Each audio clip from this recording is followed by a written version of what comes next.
Hai semuanya, Assalamualaikum.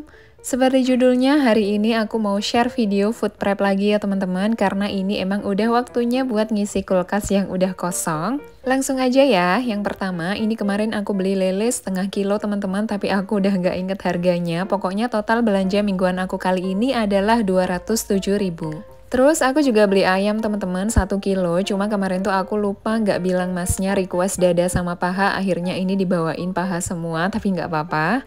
Oh iya, ini tadi ikan lele dan ayamnya udah aku cuci, udah aku keringkan juga, terus baru aku masukin ke dalam food container ya teman-teman. Protein hewani yang lain aku juga beli ikan pindang, itu kemarin tuh 4 rayeng gitu teman-teman, aku juga lupa harganya, kalau nggak salah satu rayeng tuh 4.000. Kebetulan di kulkas juga masih ada stok, jadi aku jadiin satu aja di wadah yang sama. Dan seperti biasa, semua lauk protein hewani langsung aja aku masukin dan aku tata ke dalam freezer duluan ya teman-teman sebelum mulai food prep yang lain. Takut busuk kalau kelamaan di suhu ruang. Ternyata ini kemarin aku ada yang kelupaan teman-teman. Jadi untuk protein hewaninya aku juga beli lauk ikan bandeng presto. Aku beli 3 ikan bandeng dan harga per bijinya adalah 14.000 ya. Harganya lumayan ya teman-teman, biasanya aku beli tuh cuma sekitar 6.000 sampai 10.000 aja per biji, tapi nggak apa-apa sih, ini langsung aja mau aku masukin ke dalam freezer ya, bandeng prestonya. Dan sekarang sebelum lanjut ke food prep sayurnya, aku mau sharing nih teman-teman tentang kekhawatiran aku terkait stunting. Buat teman-teman yang udah sering ikuti video-video aku pasti udah tahu kan kalau Yasmin tuh sejak disapi usia 2 tahun sampai sekarang usia 4,5 tahun tuh minumnya susu UHT aja. Tapi sejujurnya akhir-akhir ini aku tuh agak khawatir teman-teman karena berat badannya Yasmin tuh agak susah naik dan dia juga semakin berkurang seleranya buat minum susu UHT itu. Seperti yang teman-teman udah tahu, aku tuh emang ada rencana untuk beralih ke susu formula sejak beberapa bulan yang lalu, cuma emang sempet bingung sih kemarin tuh mau pakai susu formula merek apa. Pokoknya yang paling bikin aku ngeri adalah perihal stunting ya teman-teman. Kalian udah tahu tentang stunting belum sih? Jadi stunting itu adalah masalah kekurangan gizi kronis yang gak cuma menyebabkan gangguan pertumbuhan tapi bisa mengganggu perkembangan otak juga. Biasanya anak yang stunting itu ditandai dengan tinggi dan berat badan yang kurang dari anak seusianya. Nah, setelah aku baca-baca, ternyata tuh ada suatu protein yang namanya 9 asam amino esensial yang sangat berperan penting dalam tumbuh kembang anak loh teman-teman. Selain 9 asam amino esensial atau 9 AAE, ada juga kandungan DHA yang gak kalah penting untuk menunjang perkembangan otak. Jadi kalau mau cari susu yang terbaik untuk anak kita, harus benar-benar dipastikan susu itu mengandung 9 AAE dan DHA yang cukup ya. Nah, pas aku ngecek di susu UHT yang biasanya diminum Yasmin tuh ternyata nggak ada kandungan 9 AAE-nya teman-teman. Jadi setelah aku pikir-pikir lagi, ini tuh emang waktu yang pas banget sih buat beralih ke susu yang lain.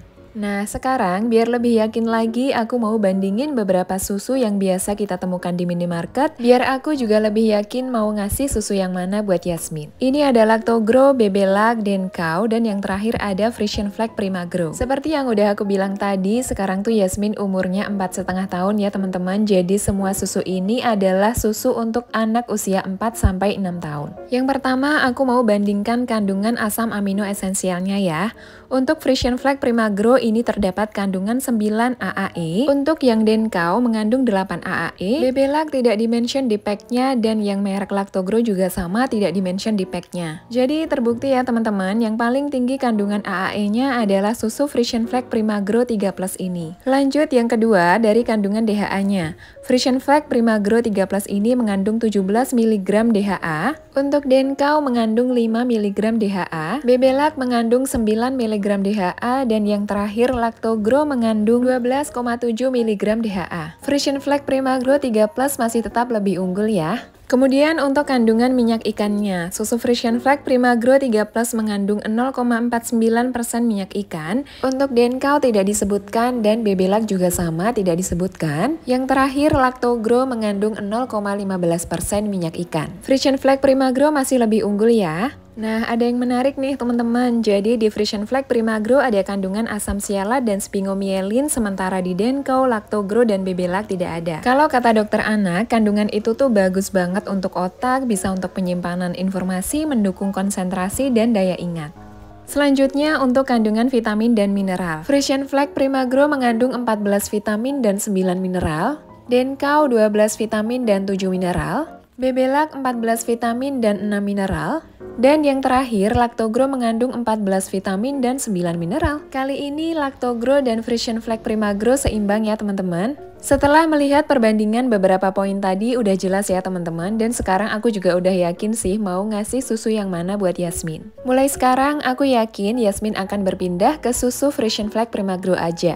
Teman-teman coba cek juga deh susu yang ada di rumah kira-kira udah ada kandungan 9 AAE dan DHA-nya atau belum. Seperti biasa kita sharing-sharing di kolom komentar ya. Oh iya teman-teman, yang terakhir aku sekalian mau infoin kalau di websitenya ibudanbalita.com sekarang tuh ada menu baru yaitu Akademi Keluarga Prima. Di situ udah ada 5 fitur. Yang pertama parenting style test, yang kedua emometer, yang ketiga rapor tumbuh kembang Prima, yang keempat kamus kehamilan, dan yang terakhir kalkulator gizi. Untuk tahu lebih lengkapnya kalian bisa cek aja langsung ke websitenya ya.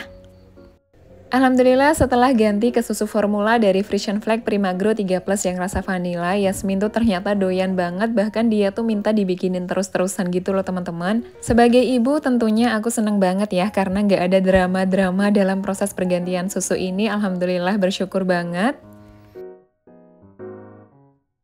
Sharingnya udah dulu ya teman-teman, sekarang kita bisa lanjut ke food prep yang tadi. Yang pertama, ini kemarin aku beli cabai rawit sama cabai merah. 2 kantong cabai rawit sama cabai merah ini kemarin tuh harganya 12.000, cuma aku nggak tahu harga per masing-masing cabainya ya teman-teman karena dihitungnya tuh udah jadi satu gitu kemarin. Dan cara penyimpanan cabai seperti biasa ya, aku alasi tisu, terus itu tangkainya aku buang karena biasanya tuh bagian tangkai adalah yang paling cepat busuk dan itu nanti bagian yang busuk bisa menular kemana-mana teman-teman. Jadi kalau mau lebih awet emang sebaiknya kita ambil aja tangkainya ya.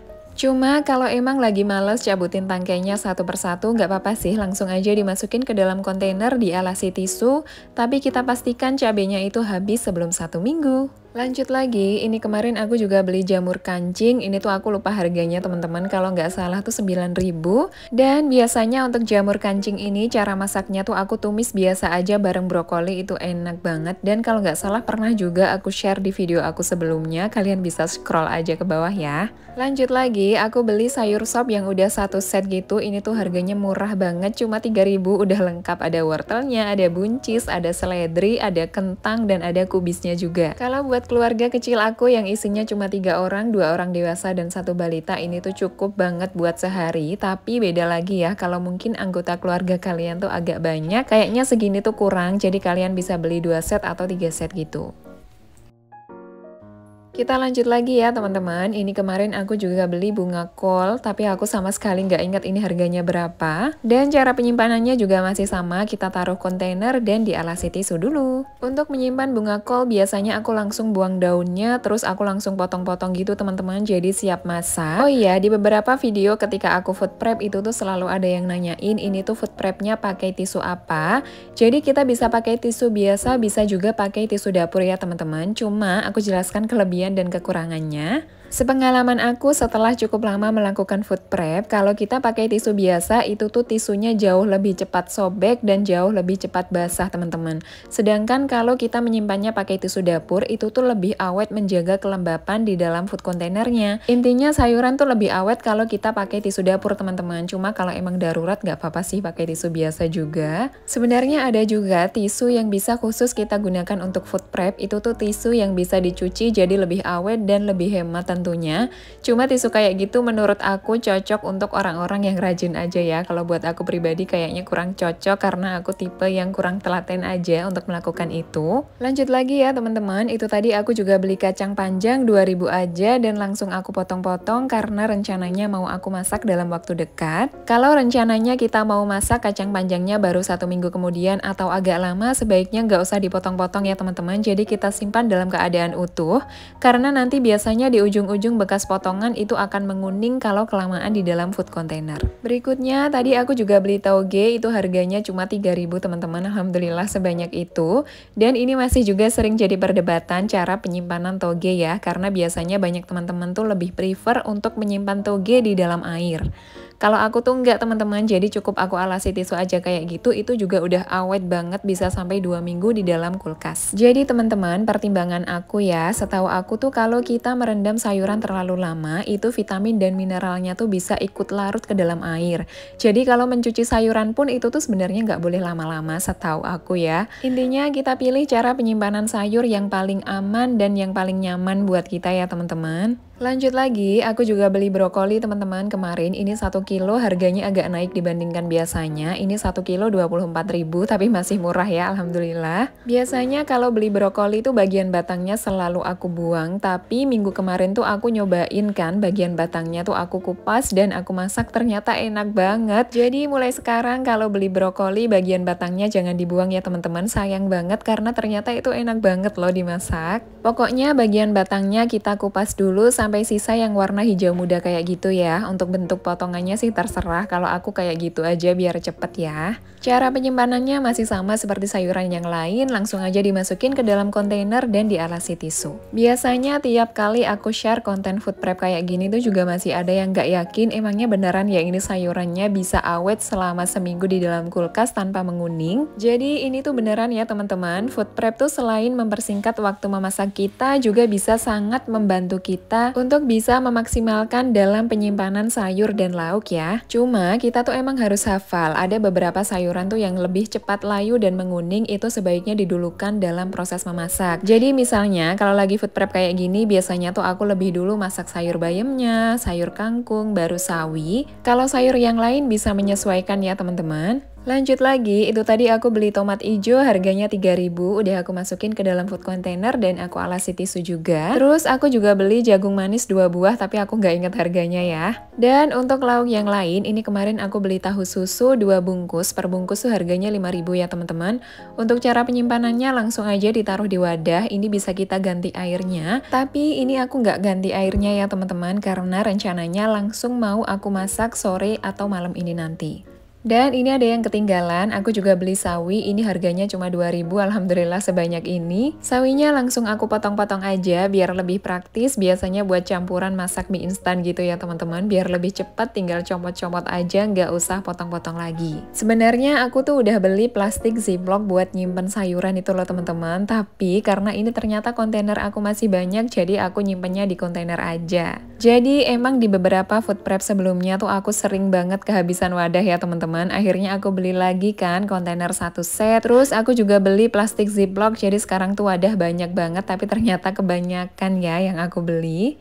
Emang kalau tantangan food prep paling besar itu mengendalikan diri ya teman-teman, karena kalau udah belanja atau ke pasar itu rasanya kayak semuanya pengen dibeli, terus kita lupa daya tampung kulkas kita tuh seberapa, lupa juga berapa wadah food container yang kita punya. Pokoknya harus benar-benar diperkirakan dengan baik ya teman-teman. Biasanya kalau belanjanya terlalu banyak, risiko yang lain tuh bisa keduluan busuk di dalam kulkas, belum sempat dimasak dan jatuhnya malah mubazir ya. Lanjut lagi, itu tadi aku juga beli daun bayam, harganya cuma 3.000, langsung aja aku potongin daunnya dan sedikit batangnya, udah aku masukin ke dalam food container juga.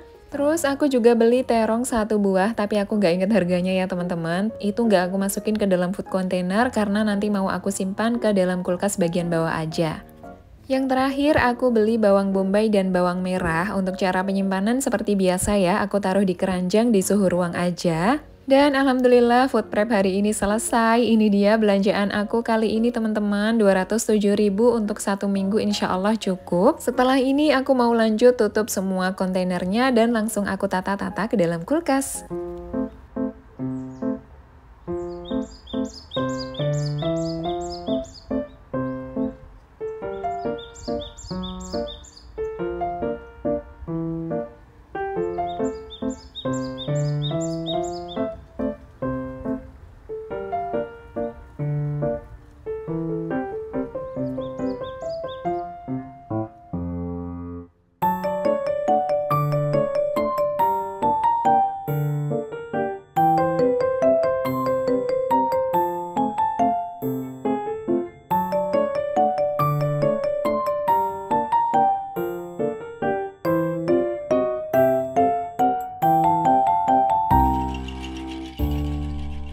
Dan gak kerasa udah sampai di penghujung video teman-teman. Terima kasih ya yang udah nonton videonya sampai selesai. Semoga ada sedikit manfaat yang bisa diambil dari apa yang aku share hari ini. Semoga teman-teman dan keluarga selalu dilancarkan rizkinya, dimudahkan urusannya, dan selalu dalam lindungan Allah SWT.